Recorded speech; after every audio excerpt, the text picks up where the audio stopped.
Hello and welcome to The Hero Spouse. I'm Kendra Ruth, here to answer one of your questions about marriage and midlife crisis. Today we have Natalie.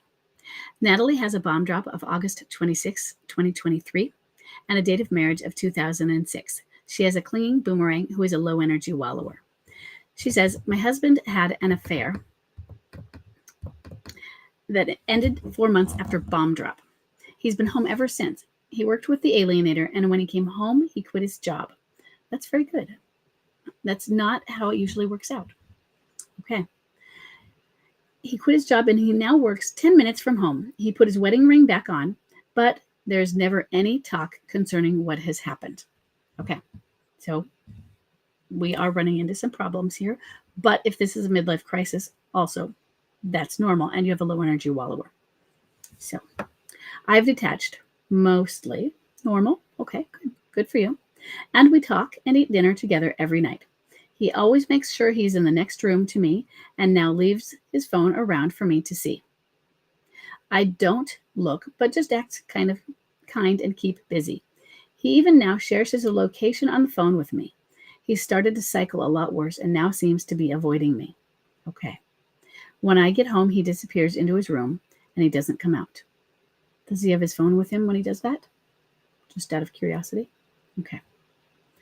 I need a break, and I'm leaving soon to look after a friend's house for a week by myself. Is this a good idea?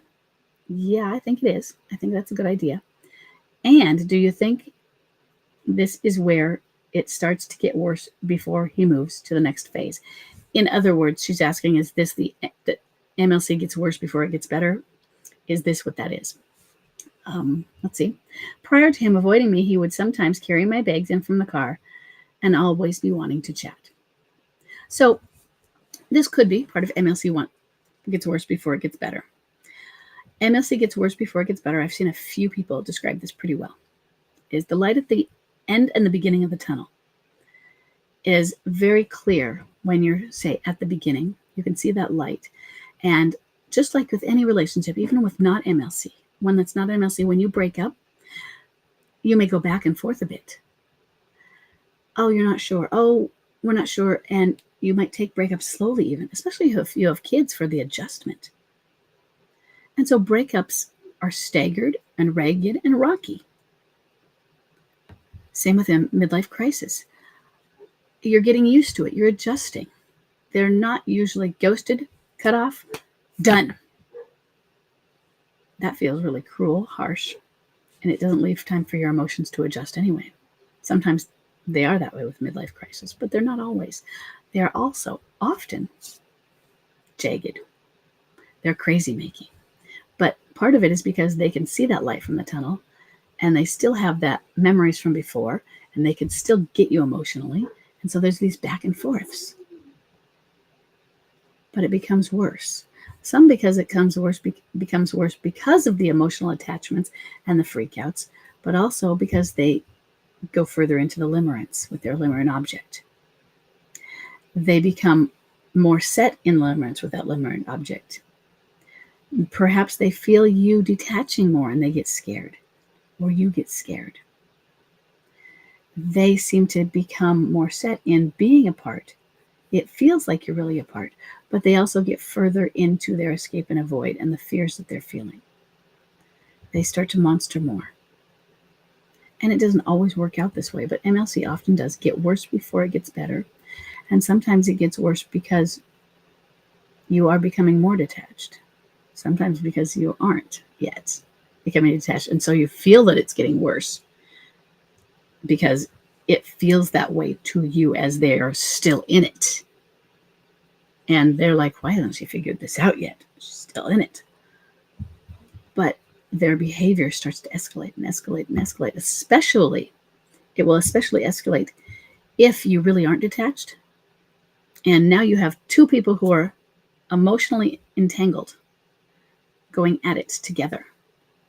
And now you've got two. So it's kind of like an exponential effect on how bad it is. So it's going to feel like it's getting even worse and worse and worse. They have something to fight against, and that's you. So this could be, but also he's not through his crisis. So looking at it in your situation, he is not through his crisis. And he came home, and you did not talk about therapy in your intake form. I'm not saying you didn't go, but you haven't said you went. And I would think that you would have said that you went to therapy, because that's a very important piece to let me know that you have done the work toward healing. And so my assumption is that nothing has been done professionally to address healing. And I get why they're resistant to it. If you brought it up, he said no.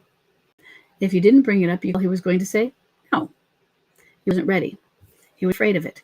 He was afraid of what it would do to you. No, we could just figure this out on our own. No, I didn't do anything wrong. All sorts of different excuses, different reasons.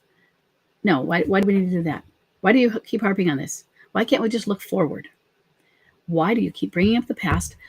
I'm here now. Don't you get it? I made a mistake. Forget about it now. It's over. And so you drop these things. Oh man, I can't bring that up again. And they don't get resolved. Okay. So he did some of the right things. He ended his affair, but not only that, he left that job. Got a job close to home, put his wedding ring back on. Looks like he was recommitting, except he didn't want to talk about it. Who does? I mean, that's embarrassing, right? Okay. But there was no repair made, no amends, no healing, at least no marital healing, no relationship healing. And you have heard also from the MLC forums and everywhere, well, it doesn't work in midlife crisis, and that's not wrong, right? So the pushback that I give toward that is, what if it wasn't a midlife crisis? What if this affair was part of a midlife transition? And first, limerent affairs. That is an affair where they are emotionally bonded. So when I say emotionally bonded, I don't mean an emotional affair, which means not physical but emotional. I mean limerent when I say emotionally bonded. They think they're soulmates. A limerent affair, the way they behave during limerence would look like escape and avoid, would look like replay behavior anyway. And so they'll act like they would, somebody in a midlife crisis would act anyway. So we could mix it up. And I'm not saying because of the low energy he is or isn't midlife crisis. Don't take it that way. I'm just saying it could be a midlife transition that hasn't fully tipped or is close to tipping or is or isn't. Therapy can work sometimes. And so my view of therapy is, let's try and find out. Give it the chance to work, and thus give it the chance to fail. Because if you haven't given it the chance, you don't know that it would or not. So therapy. And you can do therapy again in a few years if this one doesn't take, because it'll be a different place in a few years. But therapy. So that he can address. Because he's not ready. And he's going to start this cycling. And I want you to know that this is what happens. He hasn't addressed the inner stuff within himself. And sure, individual therapy is great. I love it. I just want to make sure that they don't get someone who helps to twist what they're feeling. And if they don't, then it's fabulous. And that could be my own distrust. So I really like, especially after an affair, a marital therapy that will help them discover what's going on inside and why they did that and what they need to reintegrate. And if they can then have an individual piece that is going along with marital therapy, I would rather have both, but also something to help you both heal. Because yes, I think you need a break. And I am concerned that if then during that break, he either ramps up another affair, if it's not the same one, or you discover there's been one, or he leaves again, or things escalate. Let's just say his cycling gets worse and he blames you for leaving, or you've been gone, you abandoned me, whatever it is that makes it worse. And then he leaves again when you get back, or he leaves while you're gone, whatever. I don't want you to blame yourself for having left and saying, if I had just stayed. That's not why. That is not it. You staying, you need to heal yourself. You need a break. Take it and do not blame yourself for whatever happens because you do that. Okay? And when you do this, you need a break. You're leaving soon to look after a friend's house for a week. It's only a week. I want you to relish in this time. It's a week. You need it. Man, I dream of it. Yeah, take it. And if there is a consequence that feels negative, it really isn't. It isn't a cause and effect. And honestly, that's my biggest concern, is that you're going to blame yourself.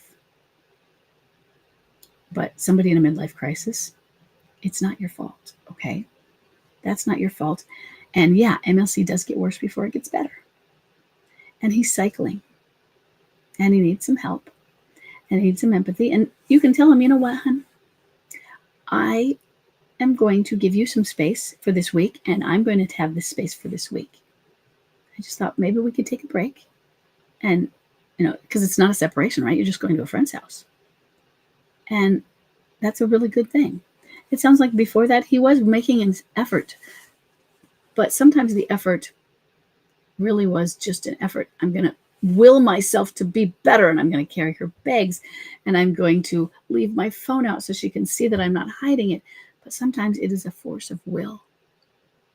They're not really doing it because it's a natural thing that they do, because it's just who they are, and they are in this joy, and I'm carrying somebody's bags, and I'm helping them, and I'm giving grace. It's a force of will. And you come to resent things that are a force of will. And it's a plotting of life, and they feel like their feet are made of lead. And we want to help him through this and not make him feel like he has to do all these things and focus on you. And that's what he's been feeling. He feels like he has to do these things for you, like carry your bags from the car, even if he doesn't have to do them. He's feeling burdened, even if he's not, even if you don't want him to do those things, or don't expect him to do those things, or don't need him to. It's just a weight on him, like, yeah, but I'm supposed to. Yeah, but it feels good to her when I do that. And so he does those. And it does feel good to you, doesn't it?